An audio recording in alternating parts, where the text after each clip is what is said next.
Well, kia ora, good morning everybody. It is great to be here with, you've got Chris Squared here today, with Chris Penk and Chris Luxon as our Building and Construction Minister, and it's just been wonderful to spend a bit of time with Mike and Scott and the whole team here at Easy Build.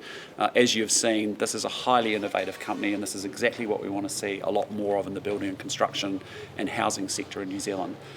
But obviously, we have a plan to make sure we rebuild the economy, and a big part of it is cutting the red tape and making sure we actually build more houses in this country, and that's what this visit's been about today. We have a major challenge. Our building costs have gone up 41% in just the last 5 years across New Zealand. To build a house here in New Zealand is now 50% more expensive than it is in Australia, and so that's why we are determined to actually open up building products, overseas building products into New Zealand, and the Minister will talk a little bit more about that in a minute, but we want to make it easier and cheaper to build.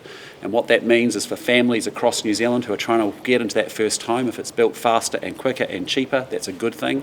For those folk that want to extend and add another bedroom to their house, that's a good thing, being able to access overseas building projects because we've got more products, more competition and lower prices and lower building costs. That's a very, very good thing for New Zealand. So I just want to say it is great to see that we already announced our 36 quarterly action plan, and this is one of the actions on it, and the Minister's got well ahead of it and actually delivering it well ahead of schedule, and it's just fantastic to see this announcement of being able to access overseas building products so that we can make things cheaper for New Zealanders, so we can lower the cost of living, so that we can get houses built and we can actually rebuild the economy in the process. And with that, I'll pass off to Chris to talk a little bit more about the announcement.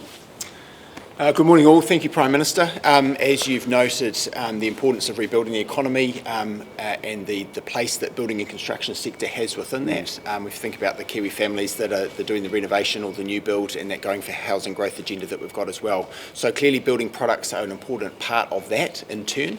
We're also doing other work in the building construction space. We've talked already about raising the threshold at which a building levy must be paid up to $65,000. So there's a whole number of projects of a smaller nature that will be able to avoid that red tape and expense. We've talked about requiring building consent authorities, essentially councils, to report the data of their building consent processing times. We think that'll add accountability for the system as it currently exists and help inform our options for reforming the structure of those building consent authorities as well. And then last week we also talked about in the rural environment having buildings that are used for water storage or dams requiring a bit less red tape, so up to 4 metres height. That's the threshold at which they need a building consent, but also will be the point at which they will need to be certified for safety going forward. So a bit of a win there for some of our rural community, again as part of that bigger picture heading of rebuilding the economy. So what we're announcing today in terms of shaking up the building product system is threefold. First, it's about recognising overseas standards systems. So to say, for example, if we look across the Tasman, that in Australia, if they've got equivalent, equal or higher standards of building products that can be measured against, then that's something that we're keen to lean into and use. Second, it's recognising where individual building products from overseas have already been measured against and found to comply with overseas building standards. So to require that building consent authorities in New Zealand would take note of that and not have to do the work again in terms of working out whether those standards have been met. And the third is to recognise overseas certification systems. So again, to use the Australian possibility as an example, the watermark system in Australia would allow us to have some 200,000 additional building or plumbing products rather to be able to be considered safe and available for use in New Zealand, again without having to go through that extra step at each individual council or building consent authority level. So we think there's going to be some good wins in there.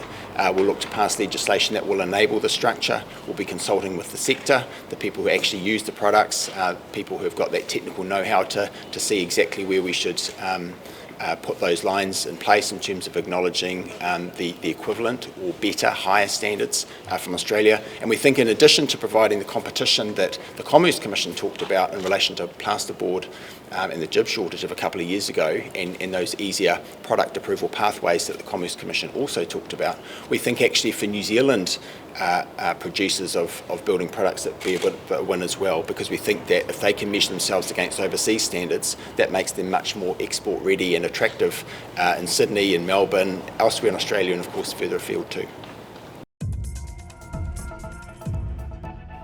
Thanks for checking out our YouTube channel. To stay up to date with all the latest news from the New Zealand Herald, click the subscribe button below or check out one of the videos here. And head over to nzherald.co.nz for more details on these stories and more.